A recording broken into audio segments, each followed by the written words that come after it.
Assalamu alaikum wa alaikum assalam. Assalamu alaikum wa alaikum assalam. அல்லாஹ் நமக்கு வழங்கி இருக்கக்கூடிய அருட்கொடைகளில் நிஅமத்துகளில் இஸ்லாம் என்பது மகத்தான ஒரு நிஅமத்தாகும். வஇன் தஅது நிஅமத்துல்லாஹி லா துஹ்ஸூஹா. எண்ணற்ற நிஅமத்துகளை அருட்கொடைகளை இந்த மனித சமுதாயத்திற்கு நாம் வழங்கி இருக்கிறோம். அதை அவர்கள் எண்ணினால் அவர்களால் எண்ணி முடித்துவிட முடியாது என்பதாக அல்லாஹ் குறிப்பிடுகிறான். நிஅமத் என்றால் என்ன என்று நாம் பார்க்கிற போது அல்லாஹ் சொல்கிறான், வமா பிக்கும் மின் நிஅமத்தின் ஃபமினல்லாஹ். அல்லாஹ் உங்களுக்கு வழங்கி இருக்கிற வாழ்க்கை வசதிகள் அனைத்தும் அல்லாஹ்வின் அருட்கொடைகள் தான், நிஅமத்துகள் தான் என்பதாக 16வது அத்தியாயம் 53வது வசனத்தில் அல்லாஹு தஆலா குறிப்பிடுகிறார்.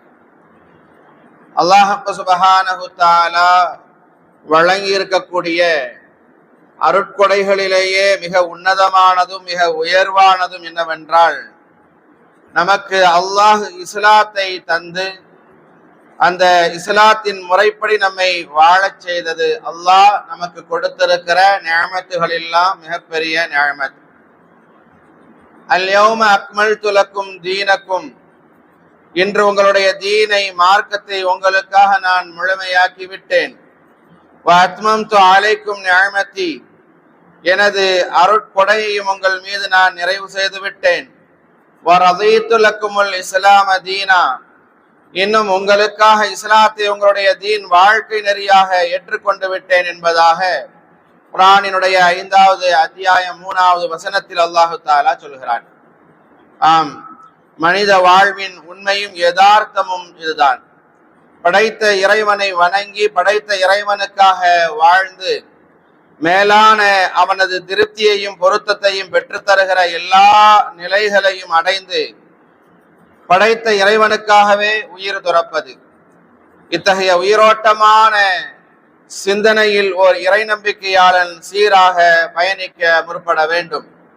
அந்த சமயத்தில் ஏற்படுகிற போராட்டங்கள், இஸ்லாத்தை தந்த இறைவனுக்காக துணிவோடு அதை நாம் எதிர்கொள்ள வேண்டும். அதற்காக தியாகங்களையும் இழப்புகளையும் அர்ப்பணங்களையும் சந்திக்க நேர்ந்தால் உண்மையான மனதோடும் தூய்மையான சிந்தனையோடும் வரவேற்று அதை ஏற்றுக்கொள்ள வேண்டும். இந்த ரீதியில் அமைகிற இழப்புகளை, தியாகங்களை, அர்ப்பணங்களை இஸ்லாம் மிக உயர்வாக கருதுகிறது. அதற்கான பிரதிபலனை உன்னதமான ஒரு வாழ்வின் சேமிப்பாக அதை பாதுகாத்து வைக்கிறது. ஆம், மேலான சுவனபதியின் திறவுகோலாக அதை பார்க்கிறது. வாழ்வில் ஏற்படும் சிறு இழப்புகளுக்காக கண்ணீர் சிந்துபவன் அவன் சாதாரண மனிதன். இஸ்லாத்தை தந்த இறைவனுக்காக இழப்பதற்கு நம்மிடம் எதுவும் இல்லையே என கண்ணீர் சிந்துபவன் தான் உண்மையான ஒரு முஸ்லீமாக இருக்கிறான். மார்க்கத்தை பற்றிய எண்ணம் என்பது அது நமக்கு உயர்வாக இருக்க வேண்டும். முதலில் நாம் நம்முடைய மார்க்கத்தை உயர்வாக கருத வேண்டும். அப்படி கருதி நம்முடைய வாழ்வை துவங்குவோம் என்று சொன்னால் உயர்வான இந்த எண்ணத்தின் காரணமாக அல்லாஹ் சுப்ஹானஹு தஆலா நம்முடைய வாழ்வையும் உயர்த்துவான்.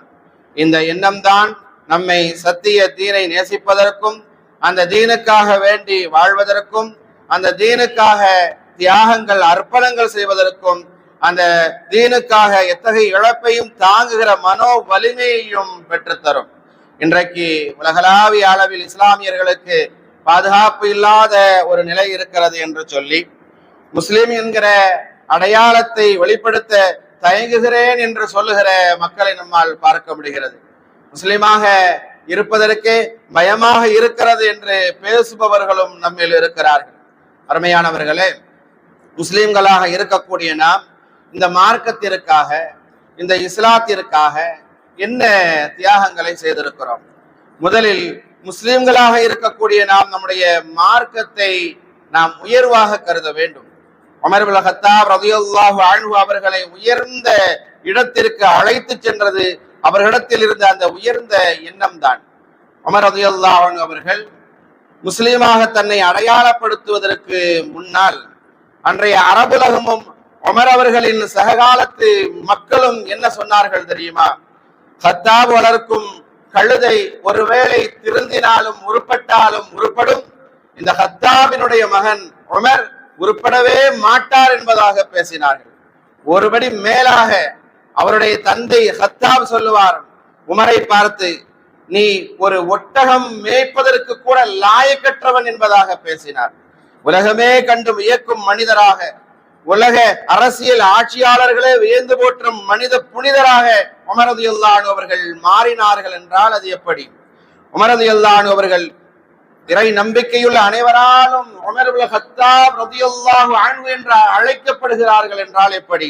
2.5 லட்சம் சதுர கிலோமீட்டர் பரப்பளவு கொண்ட இஸ்லாமிய பேரரசை ஆண்ட அமீருல் முஃமினீன் என்று போற்றப்படுகிற அளவுக்கு அவர்கள் உயர்வை பெற்றார்கள் என்று சொன்னால் எப்படி?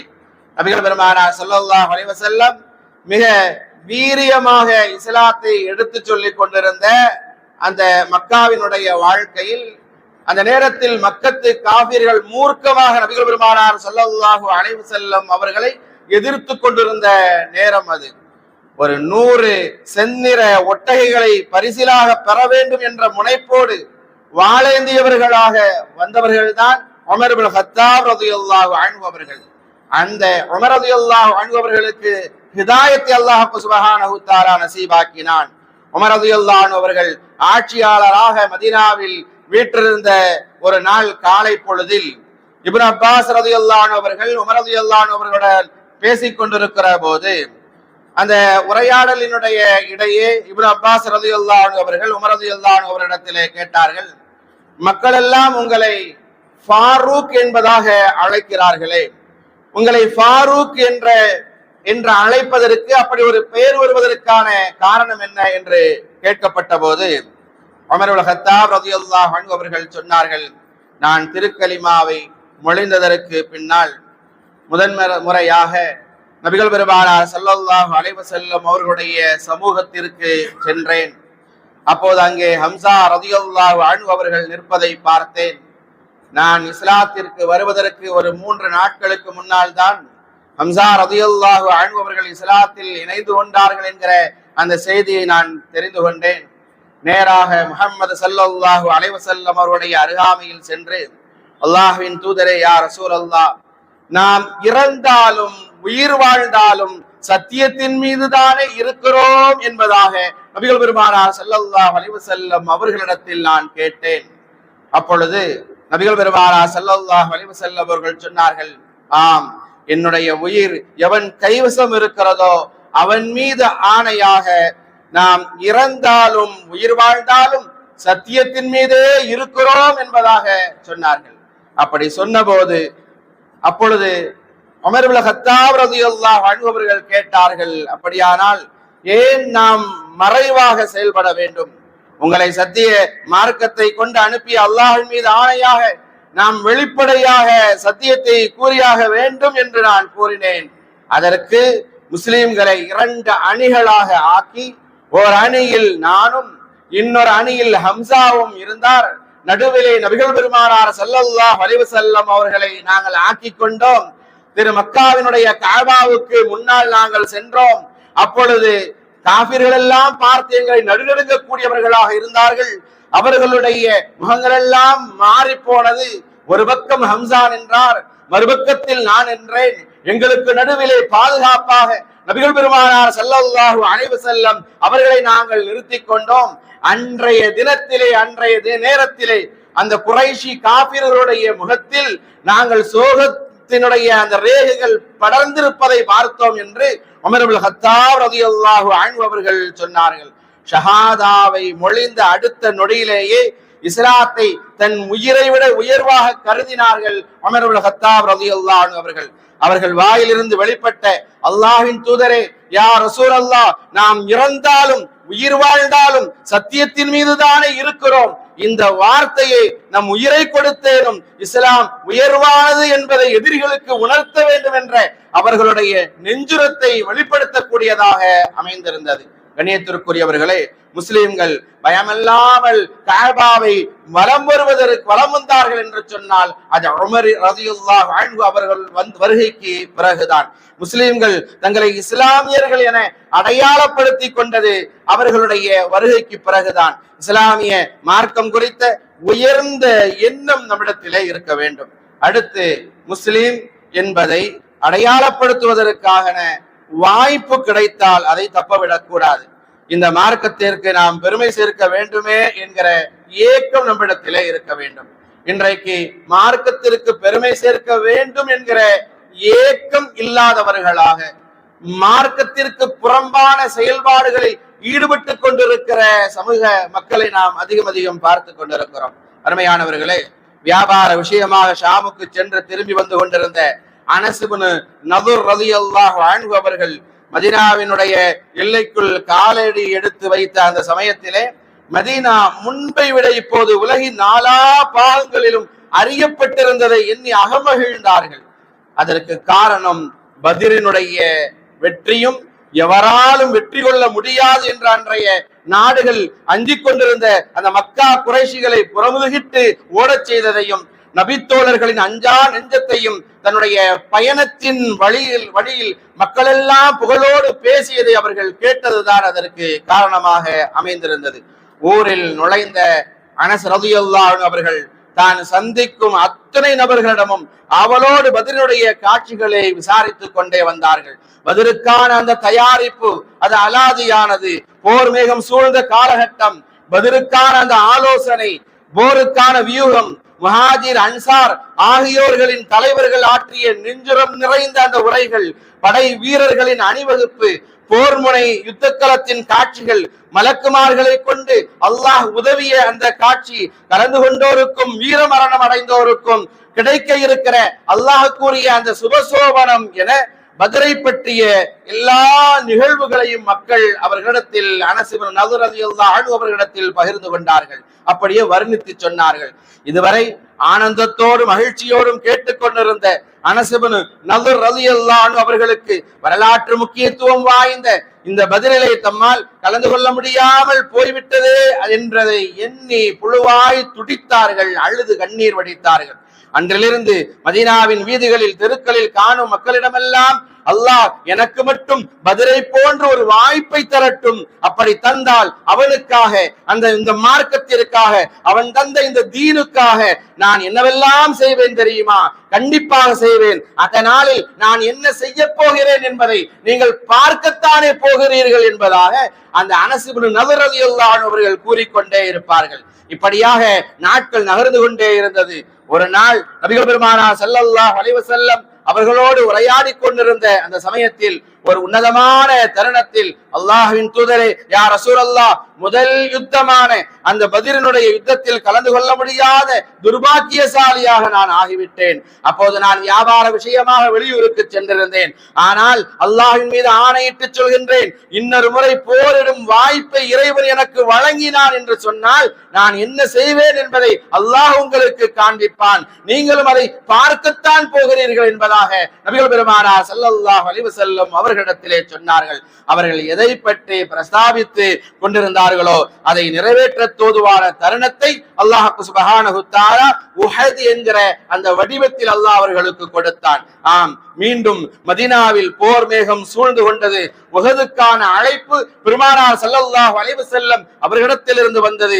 முதல் ஆளாய் தம்மை பதிவு செய்து முதல் வரிசையில் முதல் நபராய் தம்மை ஆக்கிக் கொண்டார்கள். உஹது யுத்தக்களம், நாலாபுறமும் முஸ்லிம் படைகள் சிதறி ஓடிய சிக்கலான நேரம் அது. அந்த நேரத்தில் வாளை ஏந்தியவர்களாக, கையில் பிடித்தவர்களாக அனஸ் இப்னு நதுர் ரலியல்லாஹு அன்ஹு அவர்கள் அந்த போர் மிக வீரியமாக நடந்து கொண்டிருக்கக்கூடிய அந்த சமயத்தில் அந்த போரினுடைய மையப்பகுதியை நோக்கி விரைந்து சென்று கொண்டிருக்கிறார்கள்.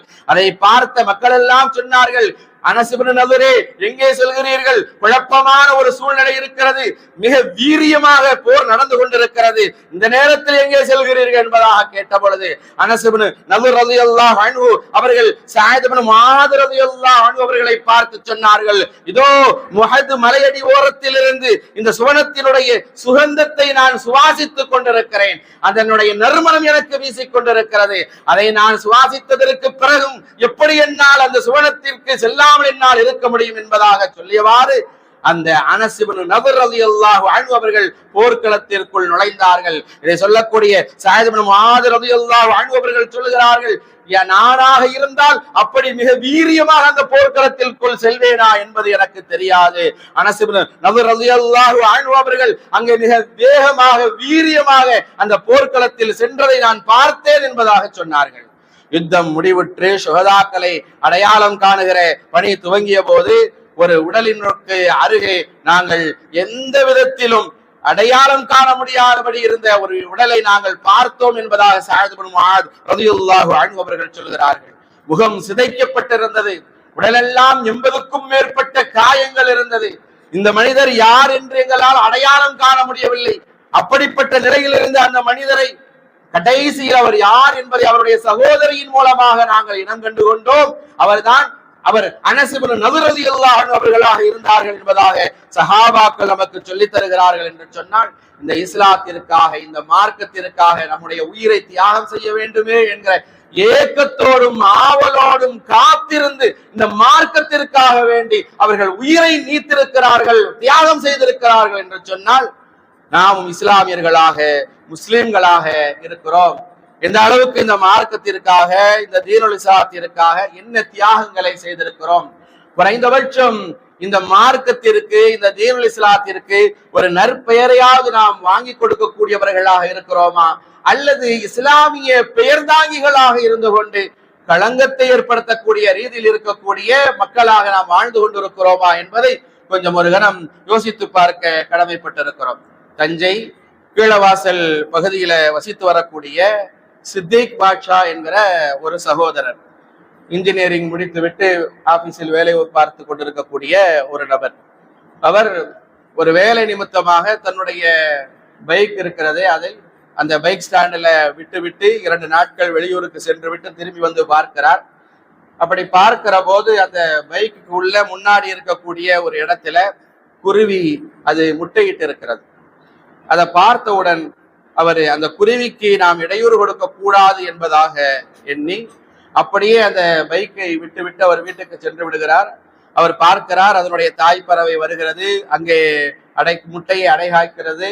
அதற்கு பிறகு குஞ்சு பொறுக்கக்கூடிய ஒரு சூழ்நிலை வருகிறது. குஞ்சு பறக்க வேண்டும் என்று சொன்னால் அதற்கு 21 நாட்கள் ஆகும் என்பதாக சொல்லப்படுகிறது. அதை எல்லாம் விசாரித்துக் கொண்டவர் தான் தன்னுடைய ஒரு டூ வீலர் மட்டும்தான் அவரிடத்தில் இருக்கிறது.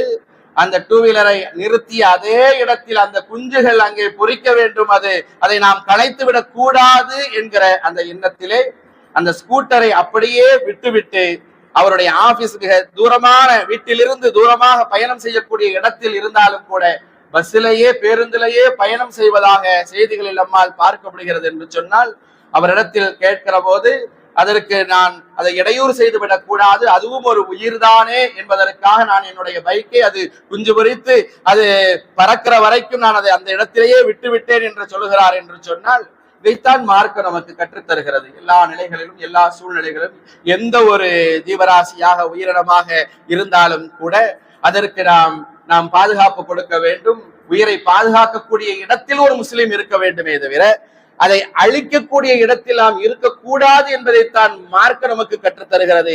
இப்படி சித்திக் பாட்ஷாவை போன்று இஸ்லாத்திற்கு பெருமை சேர்க்கக்கூடியவர்களாக, நபிகளாரினுடைய பொன்மொழிகளை பின்பற்றக்கூடியவர்களாக நாம் நம்முடைய வாழ்க்கையை அமைத்துக் கொள்ள வேண்டுமே தவிர எந்த ஒரு உயிராக இருந்தாலும், எந்த ஒரு மனிதராக இருந்தாலும், எந்த ஒரு முஸ்லீமாக இருக்கக்கூடிய ஒருவன் பிற உயிர்களை எடுப்பதற்கு, அநியாயம் செய்வதற்கு எந்த விதத்திலும் துணையாக நின்று கூடாது என்பதைத்தான் மார்க்க நமக்கு கற்றுத்தருகிறது.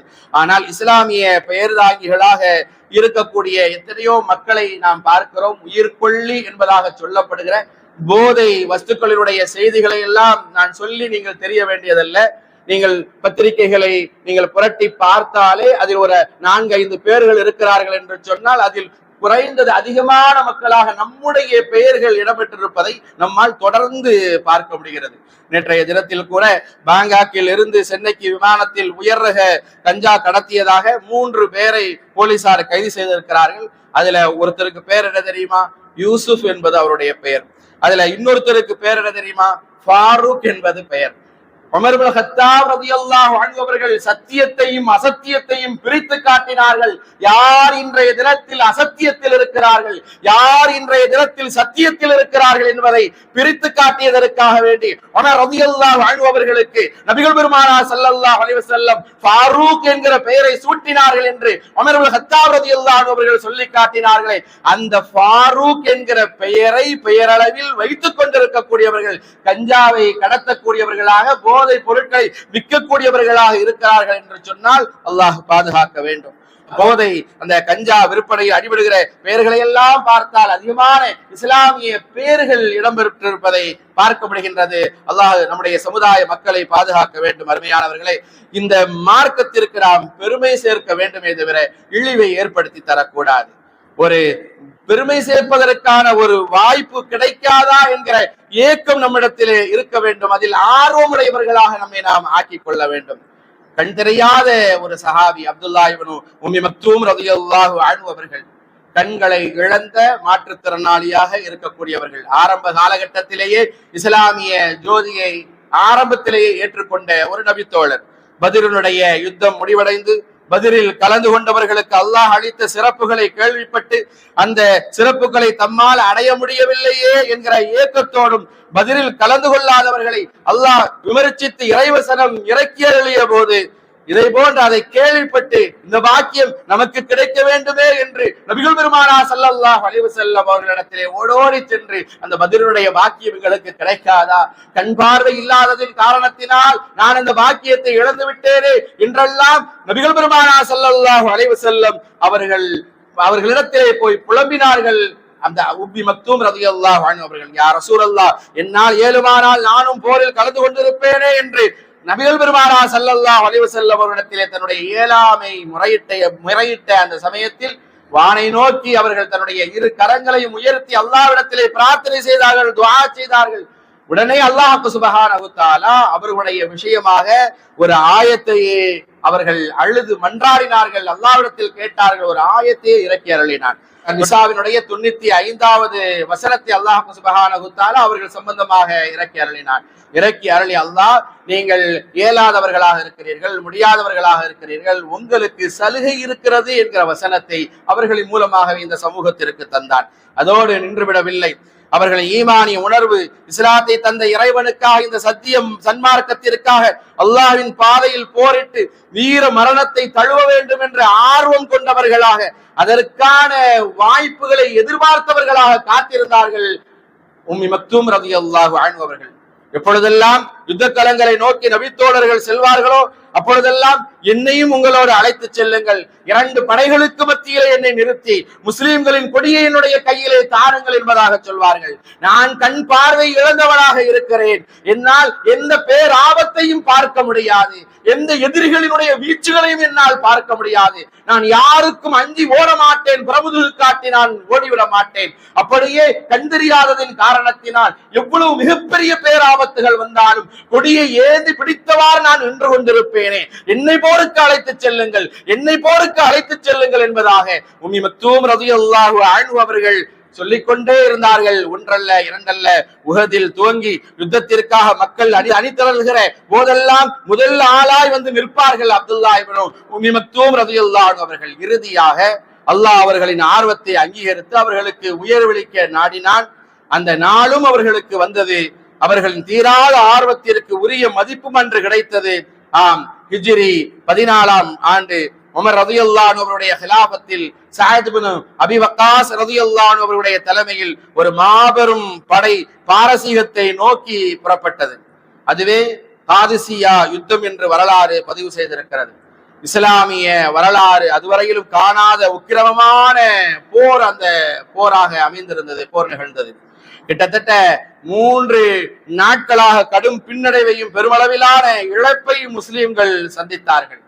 அதில் அப்துல்லா இப்னு உம்மி மக்தூம் ரலியல்லாஹு அன்ஹு அவர்கள் கவச உடையணிந்து இஸ்லாமிய கொடியை ஏந்தி நின்றார்கள். 3ஆம் நாளில் பிற்பகலில் இருந்து முஸ்லிம்களின் கை ஓங்க ஆரம்பித்தது. அது வெற்றியோடு அந்த போர் முடித்து வைக்கப்பட்டது என்பது காதிசியா போரினுடைய வரலாறு. இந்த போரில தான் வீர தியாகிகளின் உடல்களை எல்லாம் தேடுகிற அந்த சமயத்தில் உம்மி மக்தூம் ரலியல்லாஹு அன்ஹு அவர்கள் சொன்னதை போல, அவர்கள் எனக்கு கண் தெரியாது, எந்த பேராபத்தையும் என்னால் பார்க்க முடியாது, எத்தனை எதிரிகள் என்னை தாக்க வந்தாலும் நான் ஓடிவிட மாட்டேன், அப்படியே நான் கொடியை பிடித்து நிற்பேன் என்று சொன்னதை போல அவர்கள் வீர தீரத்தோடு அவர்களுடைய ஏக்கமெல்லாம் இந்த மார்க்கத்திற்காக, இந்த தீனுல் இஸ்லாத்திற்காக தன்னுடைய உயிரை கொடுக்க வேண்டும் என்பதுதான். அப்படி தியாகியாக ஷஹீத் என்கிற அந்த அந்தஸ்தை பெற வேண்டும் என்பதற்காக நின்ற நம்மை போன்ற எல்லா நியாமத்துகளும் அருட்கொடைகளும் பெற்றவர்கள் அல்ல அந்த உம்மி மக்தூம். கண் தெரியாத ஒரு நபித்தோழராக இருந்தார்கள். நம் கண் உள்ள மனிதர்களாக நாம் இருக்கிறோம். இந்த கண்களை கொண்டு அந்த நியாமத்துகளை அனுபவித்துக் கொண்டிருக்கிற நாம் என்ன இந்த இஸ்லாத்திற்காக, மார்க்கத்திற்காக நாம் பாடுபட்டிருக்கிறோம், தியாகங்களை செய்திருக்கிறோம். அந்த கண் தெரியாத அந்த நியாமத்தை இழந்திருக்கக்கூடிய அந்த உம்மி மக்தூம் ரலியல்லாஹு அன்ஹு அவர்கள் கண் தெரியாத நிலையில் மிக வீரியமாக வேகமாக அந்த காதிசியாவினுடைய போரிலே நின்று கடைசி வரைக்கும் போரிட்டு அவர்கள் அந்த கீழே அந்த கொடி விழுந்து விட்டால் எங்கே நாம் தோற்றதாக ஆகிவிடுமோ என்பதாக சொல்லி தன்னுடைய உயிர் போகின்ற வரைக்கும் கொடியை பிடித்து நின்றவர்கள் வந்து பார்க்கிறார்கள். போரெல்லாம் முடிந்ததற்கு பிறகு சஹாபாக்கள் அந்த உம்மி மக்தூம் ரலியல்லாஹு அன்ஹு அவர்களை பார்க்கிற போது அவர்கள் அப்படியே ஷஹீதாகி கிடக்கிறார்கள். உடலெல்லாம் இரத்த கரைகளோடு கிடக்கிறார்கள். அப்படி கிடக்கிற உம்மி மக்தூம் ரலியல்லாஹு அன்ஹு அந்த நேரத்திலும் கூட, ஷஹீதாகி கூடிய அந்த சூழ்நிலையிலும் கூட தன்னுடைய நெஞ்சோடு அந்த கொடியை அணைத்தவர்களாக, 2 கைகளை கொண்டு அந்த கொடியை பிடித்தவர்களாக, அந்த கொடியை உயர்வாக பிடித்துக் கொண்டே அவர்கள் ஷஹீதாகி இருக்கிறார்கள் என்கிற செய்தியை சஹாபாக்கள் நமக்கு சொல்லித் தருகிறார்கள் என்று சொன்னால் அல்லாஹ் சுப்ஹானஹு தஆலா அன்னாரை புரிந்து கொள்வானாக. எவ்வளவு தியாகங்களை அந்த சஹாபாக்கள் இந்த மார்க்கத்திற்காக, இந்த தீனுல் இஸ்லாத்திற்காக வேண்டி செய்திருக்கிறார்கள். நாம் இஸ்லாமிய பெயரிலே இஸ்லாமிய சமூகத்தில் இருக்கிறோம். ஆனால் அநேகமான மக்கள் இஸ்லாமிய பெயர் தாங்கிகளாக இருக்கிற நிலைகளை பார்க்கிறோம். மார்க்கத்திலே இருந்து கொண்டு இஸ்லாத்திற்கு இழிவை தேடிக்கொண்டிருக்கிற நிலையில் இருக்கிற சமூக மக்களை நாம் பார்க்கிறோம். முஸ்லிம்கள் என்று சொன்னால் எப்படி உள்ளவர்கள் தெரியுமா, எவ்வளவு பரிசுத்தமானவர்கள் தெரியுமா என்றெல்லாம் பேசிய அந்த காலங்கள் மாறி போய் முஸ்லிமா, இஸ்லாமியர்களா என்று அச்சப்படுகிற நிலையில் ஒரு சமூகம் இன்றைக்கு உருவாக்கப்பட்டிருக்கிறது என்று சொன்னால் உண்மையில் நாம் மறுபரிசீலனை செய்யக்கூடிய ஒரு நிலையில் இருக்கிறோம். நம்முடைய இஸ்லாமிய மார்க்கம் இதையா நமக்கு கற்றுத் தந்திருக்கிறது. ஒரு இறை நம்பிக்கையாளனாக இருந்து கொண்டு அல்லாஹ்விற்காக, ஈமானுக்காக ஏதேனும் ஒரு தியாகத்தை அல்லாஹ்வின் முன் சமர்ப்பிக்க வேண்டும் என்பதில் எந்த அளவு அப்துல்லா இப்னு உம்மி மக்தூம் ரலியல்லாஹு அன்ஹு அவர்கள் இருந்தார்கள், ஆர்வம் காட்டினார்கள். நாளை மறுமையில் அல்லாஹ்வினுடைய சன்னிதானத்தில் உம்மி மக்தூம் ரலியல்லாஹு அன்ஹு அவர்கள் போய் நிற்பார்கள். அவர்கள் செய்த அந்த தியாகங்களை கூறி அவர்களுக்கான அந்த சுவனத்தை வாங்கி பெற்று செல்வார்களே. அந்த நேரத்தில் எல்லா நியாமத்துகளும் அருட்கொடைகளும் கொடுக்கப்பட்டிருக்கிற நாம் எதை கூறி அல்லாஹ்விடத்திலே அந்த சுவனத்தை பெறப்போகிறோம்? இந்த மார்க்கத்திற்காக, இந்த தீனுல் இஸ்லாத்திற்காக நாம் என்ன சாதனைகளை செய்திருக்கிறோம்?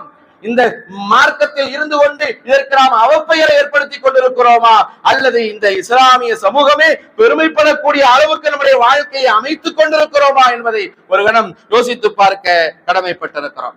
அருமையானவர்களே, நாம் வாழ்ந்து கொண்டிருக்கிற இந்த சமயத்தில் அநீதிக்கு எதிராக போராடி கொண்டிருக்கக்கூடிய அந்த பலஸ்தீன மக்கள் தங்களுடைய உயிரை தியாகம் செய்து கொண்டிருக்கிறார்கள். அந்த மக்களுக்காக, அவருடைய வெற்றிக்காக நாம் குறைந்தபட்சம் துஆவாவது செய்ய வேண்டாமா? நாம் வாழ்ந்து கொண்டிருக்கிற இந்த சமகாலத்தில் தான் அவர்கள் அங்கே அடி வாங்கிக் கொண்டிருக்கிறார்கள். நாம் செய்தி ஊடகங்களின் மூலமா அங்கே நடைபெற்றுக் கொண்டிருக்கிற ஒவ்வொரு நிகழ்வுகளையும் பார்த்துக் கொண்டிருக்கிறோம். அதை நினைத்து அதிலிருந்து பாதுகாப்பவர்கள் பெற வேண்டும் என்பதாக சொல்லி, அவர்களுக்கு வெற்றி கிடைக்க வேண்டும் என்பதாக சொல்லி அல்லாஹ்விடத்தில் அழுது கண்ணீர் சிந்தி கையேந்தியவர்கள் நம்மில் எத்தனை பேர் இருக்கிறோம்? கொஞ்சம் யோசித்து பாருங்கள். கடந்த 2023 அக்டோபர் 7 முதல் சுமார் 600 நாட்களாக ஆக்கிரமிப்பு நாடான இஸ்ரேல் பூர்வ குடிமக்களான பலஸ்தீனர்கள் மீது பயங்கரவாத தாக்குதல்களை நடத்தி வருகின்றன. சர்வதேச போர் விதிகளை மீறி மருத்துவமனைகள், குடியிருப்புகள், மஸ்ஜிதுகள், பள்ளிக்கூடங்கள் என பொது இடங்களை தாக்கி கொண்டிருக்கிறார்கள். குறிப்பாக குழந்தைகளை குறிவைத்து கொடூர தாக்குதல்களை நடத்தி வருகிறார்கள். உலக நாடுகளின் எதிர்ப்பையும் எச்சரிக்கையும் மீறி கொடூரமான கொலைகளை செய்து வரும் இஸ்ரேலின் கோர தாக்குதல்களில் தினமும் சுமார் 80 முதல் 100 முஸ்லிம்கள் வரை படுகொலை செய்யப்படுகிறார்கள். ஒரு மத யானையின் மூர்க்கத்தோடு வெறியாட்டம் நடத்தி வரக்கூடிய அந்த இஸ்ரேல் பலஸ்தீன மக்களினுடைய அன்றாட தேவைகளாக இருக்கக்கூடிய குடிநீர், மருந்துகள் முதலியவற்றை கூட தடை செய்து அதை ஒரு போர் ஆயுதமாக இன்றைக்கு பயன்படுத்தி வருகிறது. இந்த அக்கிரமம் தொடருமானால் ஓரிரு நாட்களில் பல்லாயிரக்கணக்கான குழந்தைகள் பட்டினி சாவை சந்திக்க நேரிடும் என்பதாக சர்வதேச உலகம் கவலைப்பட்டுக் கொண்டிருக்கிறது. இஸ்ரேலின் போர் வெறி இன்னும் எத்தனை உயிர்களை காவாங்க போகிறது என்பதை நம்மால் கணிக்க முடியவில்லை. இத்தனை அழிவுகளை சந்தித்த பின்னாலும் அவநம்பிக்கை கொள்ளாமல் ஈமானிய உறுதியோடு அநீதிக்கு எதிரான போரில் களம் கண்டு வருகிற அந்த பலஸ்தீன மக்கள், அவர்களுக்கு கிடைக்கிற அந்த வெற்றியில் தான் நீதி பிழைக்கும், அறம் தழைக்கும் என்பதை நாம் கவனத்தில் வைக்க வேண்டும். எனவே பலஸ்தீன மக்களினுடைய நீதிக்கான அந்த போராட்டம் வெல்ல வேண்டும். அரக்க குணம் கொண்ட அந்த இஸ்ரேலினுடைய கொடூர தாக்குதல்களை விட்டும் அவர்கள் பாதுகாப்பு பெற வேண்டும் என்பதற்காக, அந்த மக்களுக்காக அதிகமாக துஆ செய்ய நாம் கடமைப்பட்டிருக்கிறோம். சமகாலத்தில் வாழ்ந்து கொண்டிருக்கக்கூடிய நாம் அந்த பலஸ்தீன மக்களுக்காக அவர்கள் வெற்றி பெற வேண்டும் என்பதற்காக, பாதுகாப்பு பெற வேண்டும் என்பதற்காக துஆ செய்ய வேண்டும். அருமையானவர்களே, இன்றைக்கு இஸ்லாமிய நாடுகளினுடைய நிலை எப்படி இருக்கிறது நாம் பார்த்து கொண்டுதான் இருக்கிறோம். காசாவில் அப்பாவி மக்களை கொன்றளிக்கும் இஸ்ரேலிய பயங்கரவாதத்தை கண்டித்து உலகமெங்கும் மக்கள் கொதித்து எழுந்து கொண்டிருக்கிறார்கள். ஆனால் இந்த முஸ்லிம் நாடுகள் இருக்கிறது, அது இன்னும் வாய் திறக்காமல் இருந்து கொண்டிருக்கிற நிலை நாம் அறியாததல்ல. வரலாறு ஒரு நாள் இதை பற்றி நிச்சயம் இப்படி பேசும். எகிப்தில் நைல் நதி கரை புரண்டு ஓடிக்கொண்டிருக்கிறது. எகிப்தில் நைல் நதி கரை புரண்டு ஓடிக்கொண்டிருக்கிறது. ஆனால் அப்போது அந்த நேரத்தில் காசா மக்கள் தாகத்தால் இறந்தார்கள் என்று வரலாறு நிச்சயம் பதிவு செய்யத்தான் போகிறது. சவுதி அரேபியா, ஐக்கிய அரபு எமிரேட்டில் எண்ணெய் பெருங்கிணறுகள் பொங்கி வழியத்தான் செய்கின்றது. அதே நேரத்தில் அதே வேளையில் காசா மருத்துவமனைகளில் ஆம்புலன்ஸுகளுக்கு எரிபொருள் கிடைக்கவில்லை என்கிற செய்தி. முஸ்லிம் நாடுகளில் 50 மில்லியனுக்கும் அதிகமான வீரர்கள் இருக்கிறார்கள். ஆனால் ஒரு சிப்பாயை கூட அவர்கள் காசாவுக்கு அனுப்பவில்லை என்பதை வரலாறு நிச்சயம் ஒரு நாள் பதிவு செய்யும்.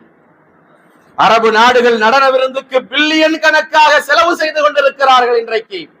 அதே வேளை அதே நேரத்தில் காசா மக்கள் ரொட்டியும் தண்ணீரும் இல்லாமல் தவித்தார்கள் என்று வரலாறு ஒரு நாள் பதிவு செய்யத்தான் போகிறது. அரபு தேசத்திற்கு வந்த அமெரிக்க அதிபருக்கு திகட்ட தீனார்களையும் திருகங்களையும் அரபுகள் அள்ளி கொடுத்துக் கொண்டிருக்கிறார்கள். ஆனால் காசா மக்களை அவர்கள் திரும்பி கூட பார்க்கவில்லை என்று வரலாறு ஒரு நாள் நிச்சயம் பதிவு செய்யும். இஸ்லாமிய சமுதாயமாக இருக்கக்கூடிய நாம் தான் இஸ்லாமிய சமுதாயமோ ஆட்சியாளர்களை குற்றம் சாட்டுகிறார்கள்.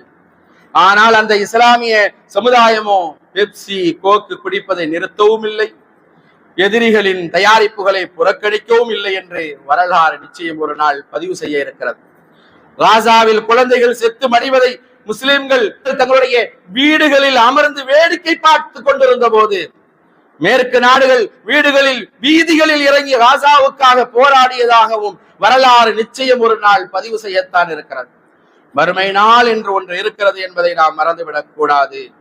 அந்த மறுமை நாளில் அல்லாஹ்விடத்தில் நாம் இஸ்லாமியர்களாக, முஸ்லிம்களாக இருக்கிற நாம் பதில் சொல்லியாக வேண்டும். மறுமை நாளில் அல்லாஹ் சுப்ஹானஹு வ தஆலா நமக்கு கொடுத்திருக்கிற நியமத்துகள், அருட்கொடைகளை குறித்து கேள்வி கேட்பான். சும்மல துஸாலுன்ன யௌமைதின் அனின் நஈம், உங்களுக்கு வழங்கி இருக்கிற நியமத்துகள், அருட்கொடைகள் குறித்து நீங்கள் விசாரிக்கப்படுவீர்கள் என்பதாக அல்லாஹ் சொல்கிறான். அப்படி விசாரிக்கிற போது சமகாலத்தில் நீங்கள் வாழ்ந்து கொண்டிருக்கிற அதே நேரத்தில் எவ்வளவோ நியமத்துகளை, அருட்கொடைகளை உங்களுக்கு நான் கொடுத்திருந்தேனே, அந்த சமயத்தில் தான் நீங்கள் வாழ்ந்து கொண்டிருக்கிற போது இப்படி ஒரு கூட்டம் உங்களுடைய சமுதாய மக்கள் அடிவாங்கிக் கொண்டிருந்தார்களே, இப்படி எல்லாம் நடந்ததே, உங்களுடைய முயற்சி என்ன இருந்தது என்று கேட்டால் நாம் அல்லாஹ்விடத்தில் சொல்வதற்கு என்ன பதிலை வைத்திருக்கிறோம்? குறைந்தபட்சம் அந்த பலஸ்தீன மக்களுக்காக வேண்டி துஆவாது செய்ய வேண்டாமா? அவர்களுக்காக வேண்டி பிரார்த்தனை செய்ய வேண்டாமா?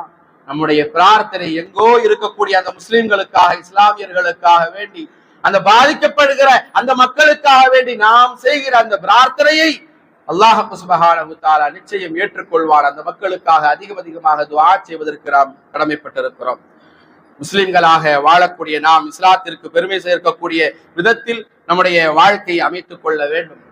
உயிரை விடுவது மட்டும் தியாகம் என்பதல்ல, உண்மை முஃமின்களாக முஸ்லிம்களாக வாழ்வதும் தியாகம்தான். அப்படிப்பட்ட தியாக உணர்வுள்ளவர்களாக நாம் வாழ வேண்டும். யா அல்லாஹ், எங்களை உண்மை முஸ்லிம்களாக வாழச் செய்வாயாக, தியாக உணர்வோடு வாழச் செய்வாயாக, இஸ்லாத்திற்கு பெருமை சேர்க்கும் நன்மக்களாக எங்களை வாழச் செய்வாயாக. பலஸ்தீன மக்களுக்கு வெற்றியை கொடுப்பாயாக. பலஸ்தீன மக்களை, குழந்தைகளை யா அல்லாஹ் பாதுகாப்பாயாக. ஈமானிய உறுதியோடு நிற்கும் அந்த மக்களுக்கு யா அல்லாஹ் நீயே பாதுகாப்பாக இரு. ஹஸ்புனல்லாஹ் ஹஸ்புனல்லாஹ். யா அல்லாஹ் நீயே அவர்களுக்கு போதுமானவன். ஆமீன். வாஹிர் தஅவானா அனில் ஹம்துலில்லாஹி ரப்பில் ஆலமீன். அஸ்ஸலாமு அலைக்கும் வரஹ்மத்துல்லாஹி வபரகாத்துஹு.